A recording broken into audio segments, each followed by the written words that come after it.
Hello everyone and welcome back to my YouTube channel. So friends, हमने previous lecture के अंदर second colligative property के बारे में स्टडी किया था। आज के इस वीडियो लेक्चर के अंदर हम थर्ड कॉलिगेटिव प्रॉपर्टी यानी कि डिप्रेशन इन फ्रीजिंग पॉइंट के बारे में स्टडी करने वाले हैं। सो डिप्रेशन इन फ्रीजिंग पॉइंट का मतलब क्या होता है? प्रीवियस केस में हमने एलिवेशन एंड बॉइलिंग पॉइंट देखा था, यानी कि बॉइलिंग पॉइंट जो है हमने उसके अंदर देखा था भी हमारा एक फॉर्मूला आया था। हमने बोला था भी वो फॉर्मूला जो डेल्टा टी एफ है वो डायरेक्टली प्रोपोर्शन होता है किसके, मोलालिटी के, है ना। सेम ही केस है डिप्रेशन एंड फ्रीजिंग पॉइंट, कुछ खास डिफरेंस नहीं है, लेकिन एक छोटा सा डिफरेंस है जो हमें इन दोनों में कंपेयर करके चलना है। गलती यहीं पर सारे बच्चे करते हैं, एलिवेशन एंड बॉइलिंग पॉइंट को डिप्रेशन एंड फ्रीजिंग पॉइंट को सेम कंसीडर कर देते हैं। फ़र्क क्या होता है देखो, उस फ़र्क पे चलने से पहले जिस बच्चे ने वीडियो लेक्चर को यानी कि मेरे चैनल को सब्सक्राइब नहीं किया है वो चैनल को सब्सक्राइब कर सकते हैं। मेरे चैनल का नाम है शौर्या ग्रोवर और उसके साथ आपको बेल आइकन देखने को मिलेगी। बेल आइकन का क्या रोल होता है स्टूडेंट्स, अगर आप उसे प्रेस करेंगे तो नेक्स्ट वीडियो डल चुकी है ये नोटिफिकेशन आपकी स्क्रीन पर खुद ब खुद आ जाएगी। सो अब हम देखते हैं डिप्रेशन एंड फ्रीजिंग पॉइंट। बच्चों, डिप्रेशन एंड फ्रीजिंग पॉइंट में चलने से पहले आपको फ्रीजिंग पॉइंट क्या होता है ये पता होना चाहिए। प्रीवियस लेक्चर में मैंने आपको बॉइलिंग पॉइंट की बात की थी।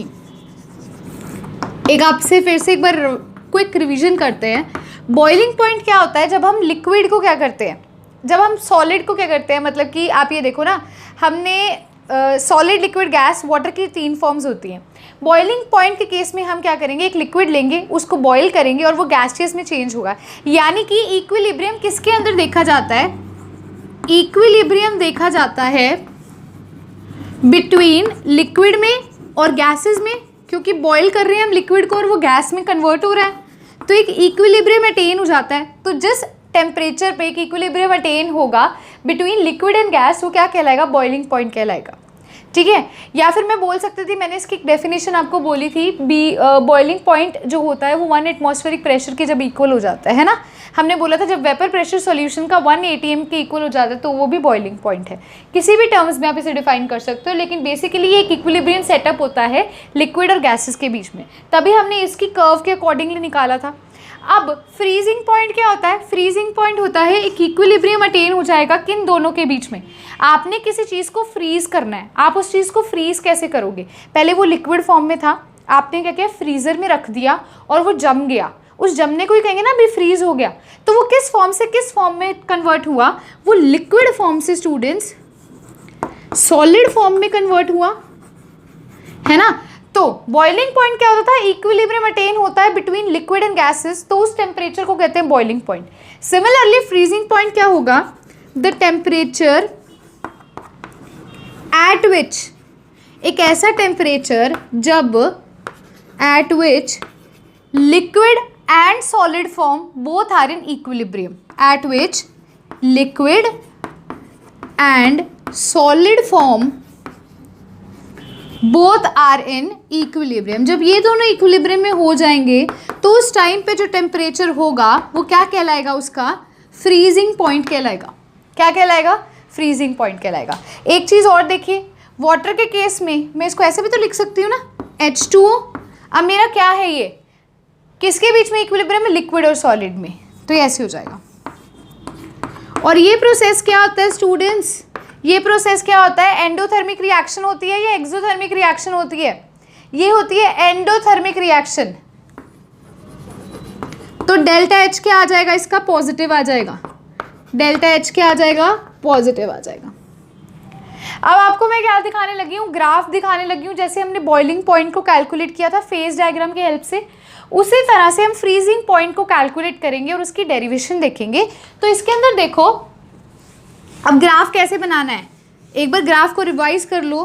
पिछले वाले जो एलिवेशन बॉइलिंग पॉइंट में मैंने उससे पहले फेज डायग्राम करवाया था वाटर का, उसको खोल के फटाफट से देख लो भी कैसे बनाते हैं।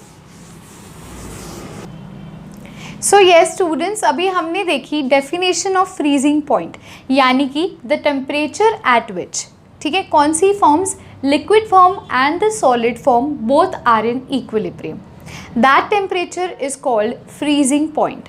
अब फ्रीजिंग पॉइंट को हम एक ग्राफ के थ्रू क्या करेंगे, एक्सप्लेन करेंगे। इस ग्राफ को बनाने के लिए आपने क्या करना है, आपने लेना है y एक्सिस और आपने लेना है x एक्सिस। x एक्सिस पे हम लेते हैं टेम्परेचर को और y एक्सिस पे हमने लिया प्रेशर को। ठीक है, यहाँ पर मैं वेपर प्रेशर लिख रही हूँ। अब देखो, आपको याद होगा जो मैंने बनाया था पहले, वो ऐसे होता था, ये सॉलिड की कर्व है और ये लिक्विड की, कुछ इस तरह से ना। लिक्विड की यहाँ पे हल्की सी की थी टिल्ट टाइप, आपको मैंने तब भी बोला था। तो जब सॉलिड और लिक्विड के अंदर इक्विलिब्रियम अटेन होगा, वो क्या कहलाएगा, उसका फ्रीजिंग पॉइंट कहलाएगा। स्टूडेंट्स, अब आपको ये जो डायग्राम देखने को मिल रहा है, ये हमें क्या डिनोट कर रहा है, इसे ध्यान से देखो इस डायग्राम को। ये डायग्राम हमें बता रहा है भी ये जो है vapour pressure with respect to temperature, ये किसका है। अब देखो, आपको याद होगा एक होता है हमारा प्योर लिक्विड, पहले लिक्विड प्योर था, तो उसका वेपर प्रेशर क्या होगा, उसका वेपर प्रेशर होगा P0A, उसका वेपर प्रेशर क्या होगा, P0A हो जाएगा, है ना। अब मैंने क्या किया, इसके अंदर क्या ऐड किया बच्चों, इसके अंदर मैंने ऐड किया मेरा सॉल्यूट। सॉल्यूट मेरा क्या है, सॉरी यहाँ P0 सिंपल ऐसे लिख देता है, P0 ऑफ, मैं बोल देती हूँ सॉल्वेंट, ए भी नहीं लेते वरना हम कंफ्यूज हो जाएंगे। P0 ऑफ सॉल्वेंट मतलब अकेला सॉल्वेंट प्रेजेंट था जो कि वॉलेटाइल है। वॉलेटाइल है तो उसका कुछ ना कुछ प्रेशर होगा, तो उसका प्रेशर क्या होगा, P0 सॉल्वेंट होगा। तो P0 सॉल्वेंट की कर्व हमारी ये देखने को मिली, हमें क्या देखने को मिली। अब आप कहोगे मैम ये ऐसा क्यों देखने को मिली, वेपर प्रेशर टेम्परेचर के रिस्पेक्ट में आपको याद है ना, कर्व हमेशा ऐसी होती है ना। और ये आपको याद होगा, मैंने फेज डायग्राम में भी बताया, सॉलिड और लिक्विड, यहाँ पर हमारा क्या आता है, ऐसे आता है गैसियस वाला, है ना। तो मैं सिर्फ वेपर प्रेशर और टेम्परेचर को लेके चल रही हूँ, तो उस रिस्पेक्ट में मैं बोलती हूँ भी फेज डायग्राम अगर वाटर का देखते तो हम ऐसा सा होता है, इसको हल्का सा मैंने ऐसे कर दिया था, बात एक ही है। अब हम वेपर प्रेशर की बात कर रहे हैं, तो देखो यहाँ पर मैंने बोला जो ये वाली मेरी कर्व है, ये वाली मेरी कर्व किसके लिए है, सॉल्वेंट के लिए है। तो ये सॉल्वेंट का क्या है, ये सॉल्वेंट का क्या है, P0, मतलब यहाँ पर आप देखोगे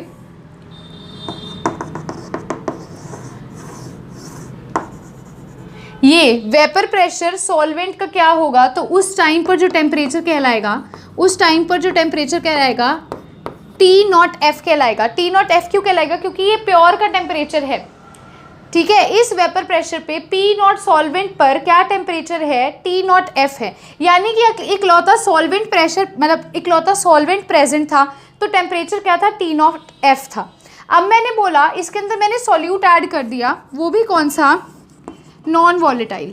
नॉन वॉलेटाइल स्टूडेंट्स मैंने आपको पहले भी बताया था, मान लो मेरा बीकर है, इस बीकर में ए पार्टिकल्स तो वॉलेटाइल है, मतलब इसका तो कुछ ना कुछ वेपर प्रेशर होगा। लेकिन अगर इसके अंदर मैं सॉल्यूट ऐड कर देती हूँ, मतलब बी पार्टिकल्स ऐड कर देती हूँ, जिसका वेपर प्रेशर कुछ नहीं होता, क्योंकि वो नॉन वॉलेटाइल है, वो इवेपोरेट नहीं करेगा।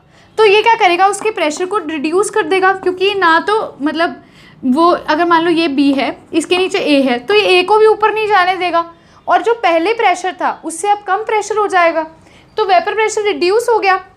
अब वेपर प्रेशर सॉल्यूशन का रिड्यूस हो गया, तो क्या अपने को कर्व देखने को मिलेगी, अपने को ये कर्व देखने को मिलेगी।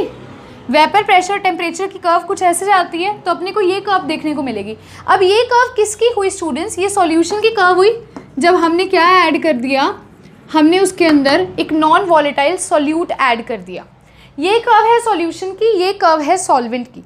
तो इस कर्व पे जो प्रेशर होगा, इस कर्व पे जो प्रेशर होगा वो ये है, और यहाँ पर जो टेम्परेचर होगा वो क्या होगा, TF।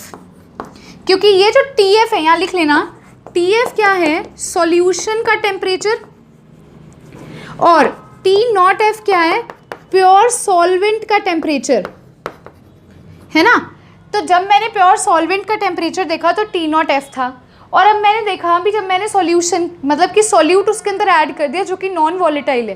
नॉन वॉलेटाइल क्यों लिया, आपको पता है जितनी भी कॉलिगेटिव प्रॉपर्टीज़ हैं उसकी कंडीशन होती है भी सॉल्यूट को क्या होना चाहिए, नॉन वॉलेटाइल। तो नॉन वॉलेटाइल ये इसलिए वेपर प्रेशर रिड्यूस हो गया, ये कर्व आ गई, तो हमारा ये आ गया। अब बॉइलिंग पॉइंट में याद करो, बॉइलिंग पॉइंट में जो TF था वो ज़्यादा, मतलब जो अपना TB था वो ज़्यादा था T0B से, लेकिन यहाँ पर अपना T0F ज़्यादा है। कैसे देखते हैं, देखो ये एक्स एक्सिस है, ये मतलब एक्स एक्सिस है, जैसे मान लो ये ओरिजिन है, ये 1 2 3, तो 3 ज़्यादा है 1 से या 1 ज़्यादा है 3 से? 3 ज़्यादा है ना, तो यहाँ पर ऐसे जाओगे तो क्या ज़्यादा है, T0F ज़्यादा है, तो T0F क्या है, मोर देन है TF से, यानी कि जो प्योर सॉल्वेंट का टेम्परेचर है वो क्या है, ज़्यादा है सॉल्यूशन के टेम्परेचर से। तो यहाँ पर क्या हुआ, जो टेम्परेचर है सॉल्यूशन का वो कम हो गया, मतलब डिप्रेस हो गया, तो ये क्या कहलाएगा, डिप्रेशन इन फ्रीजिंग पॉइंट कहलाएगा। तो सिमिलरली अगर मैं इसका फॉर्मूला यहाँ पर आपको दिखाऊं, ये जो डिफरेंस है स्टूडेंट्स इन दोनों के बीच का, ये डिफरेंस है डेल्टा TF। तो डेल्टा TF की क्या वैल्यू आएगी, डेल्टा TF होगा T0F माइनस TF, मतलब कि प्योर वाले में से जब हम क्या करेंगे, सॉल्यूशन को माइनस कर देंगे तो ये चीज़ क्या कहलाएगी, ये चीज़ कहलाएगी डिप्रेशन, मतलब वो रिड्यूस हो गया, depression in freezing point. Freezing point क्या हो गया, रिड्यूस हो गया, सॉल्यूशन का कम हो गया और प्योर का ज़्यादा हो गया। तो ये क्या स्टेट है, डिप्रेशन इन फ्रीजिंग पॉइंट। अब देखो एक और चीज़ इसके अंदर आपको बताती हूँ, इस फॉर्मूला को हम पूरे को इक्वेट कैसे कर सकते हैं। सो स्टूडेंट्स क्या फॉर्मूला देखने को मिला, delta TF is equals to T0F minus TF। Previous के केस में अलग फॉर्मूला था, अब हमारा अलग फॉर्मूला है, इसे हम क्या बोलते हैं, डिप्रेशन इन फ्रीजिंग पॉइंट। अब जैसे कि आपको पता है जितनी भी कॉलिगेटिव प्रॉपर्टीज़ होती हैं वो डायरेक्टली प्रोपोर्शन होती हैं किसके, मोलैलिटी के। तो डेल्टा TF भी क्या हो जाएगा, डायरेक्टली प्रोपोर्शन हो जाएगा M के, मोलैलिटी के, क्योंकि सारी की सारी कॉलिगेटिव प्रॉपर्टीज़ डायरेक्टली प्रोपोर्शन है मोलैलिटी के। डायरेक्टली प्रोपोर्शन के साइन को हटाऊंगी तो यहाँ से क्या आ जाएगा, KFM आ जाएगा। KF क्या आ जाता है, KF का मतलब क्या होता है, KF होता है मोलल डिप्रेशन कांस्टेंट। आपको याद होगा बॉइलिंग पॉइंट में मैंने बोला था मोलल एलिवेशन कांस्टेंट, क्योंकि उसमें एलिवेशन हो रही थी, बढ़ रही थी। यहाँ क्या हो रही है, डिप्रेस हो रही है, कम हो रही है, मोलल एलिवेशन कांस्टेंट, या फिर इसको हम क्या बोलते हैं, क्रायोस्कोपिक कांस्टेंट। ठीक है स्टूडेंट, या फिर इसे हम क्या बोलते हैं, क्रायोस्कोपिक कांस्टेंट बोलते हैं। अब इसी में से मैं क्या कर सकती हूँ, एक और डेरिवेशन निकाल सकती हूँ, किस फॉर्मूला की हेल्प से, delta TF is equals to KF into M। ठीक है, तो अब हम क्या करेंगे, मैथमेटिकल एक्सप्रेशन निकालेंगे इसी का। हम क्या करेंगे, मोलैलिटी की जगह मतलब लिख देंगे क्या होता है मोलैलिटी का फॉर्मूला, और एक नया फॉर्मूला क्या कर लेंगे, डिराइव कर लेंगे। अब हम देखने लगे हैं mathematical expression. So yes students, अब हम लिखने लगे हैं मैथमेटिकल एक्सप्रेशन।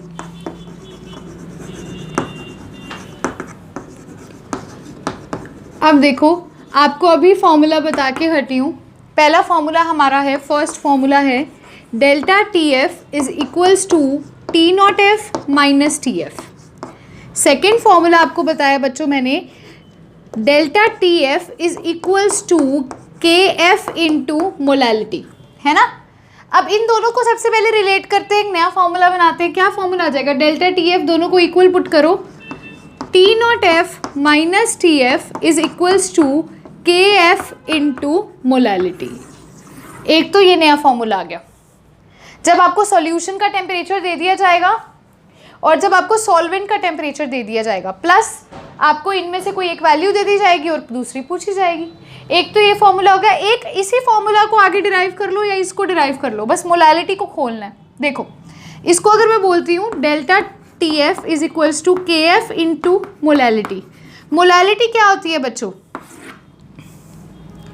मोलैलिटी क्या होती है, number of moles of solute divided by mass of solvent in kg।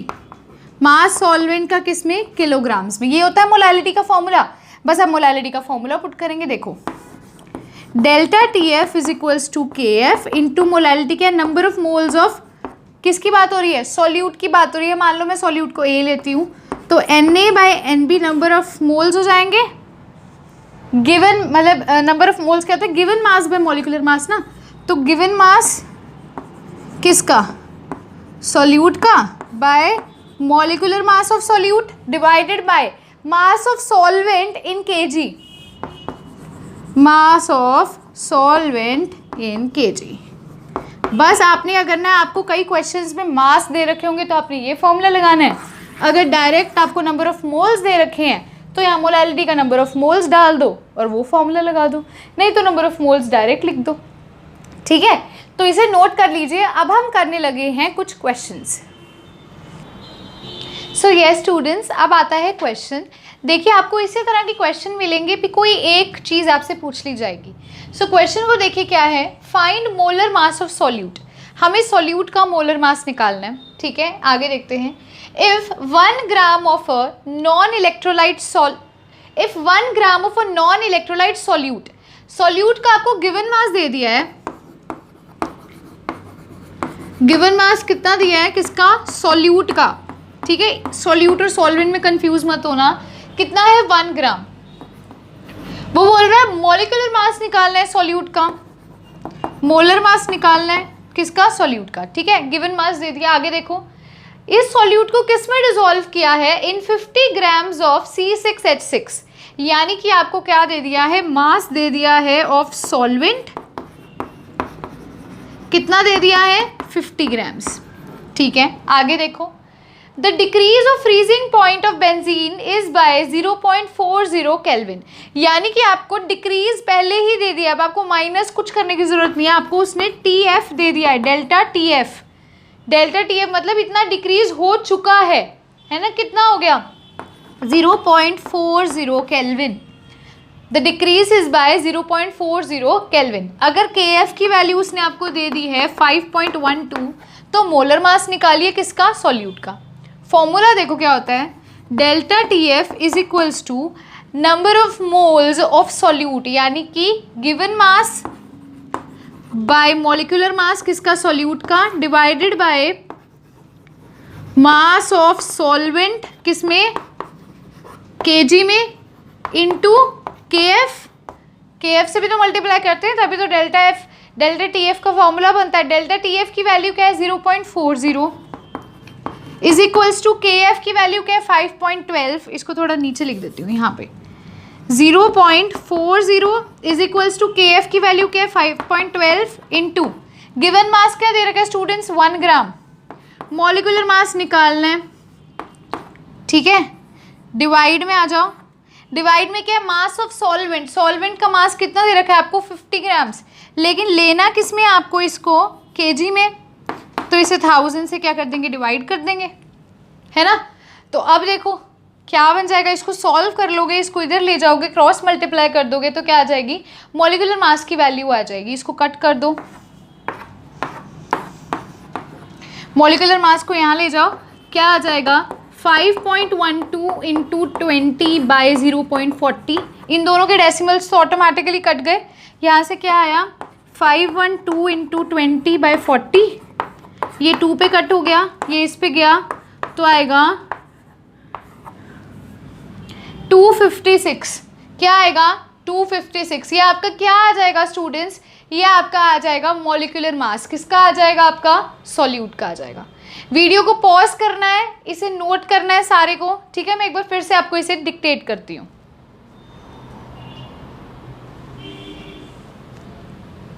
सो ये स्टूडेंट्स देखो, यहाँ पर उसने कहा मॉलिक्यूलर मास निकालना है किसका, सॉल्यूट का। गिवन मास कितना दे दिया, 1 ग्राम दे दिया। किस में डिसॉल्व किया गया, 50 ग्राम बेंजीन में, तो मास सॉल्वेंट का कितना दे दिया, 50 ग्राम्स। डेल्टा TF कितना है, 0.40 उसने दे दिया, इतना डिक्रीज हुआ और KF की वैल्यू दे दी।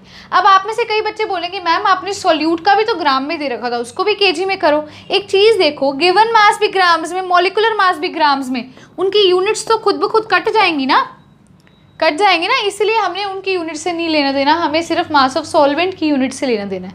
तो हमने फॉर्मूला के अंदर क्या किया, वैल्यू पुट करी और मॉलिक्यूलर मास क्या आ गया हमारे पास, 256 आ गया। सो यस स्टूडेंट्स, यहीं पर जो हमारा टॉपिक है डिप्रेशन एंड फ्रीजिंग पॉइंट वो फिनिश होता है। आपको कुछ इस तरह के क्वेश्चंस देखने को मिलेंगे, बहुत ही सिंपल है, कोई एक चीज़ पूछ ली जाएगी इस फॉर्मूला के बेसिस पे, ठीक है। सो अब नेक्स्ट वीडियो लेक्चर में हम देखेंगे लास्ट कॉलिगेटिव प्रॉपर्टी के बारे में। अगर आज का वीडियो लेक्चर आपको अच्छा लगा है तो लाइक कर दीजिए, बहुत अच्छा लगा है तो आप शेयर भी कर सकते हैं। एंड यस, अगर आपने चैनल को सब्सक्राइब नहीं किया है सो चैनल को सब्सक्राइब भी कर दीजिए। Thank you.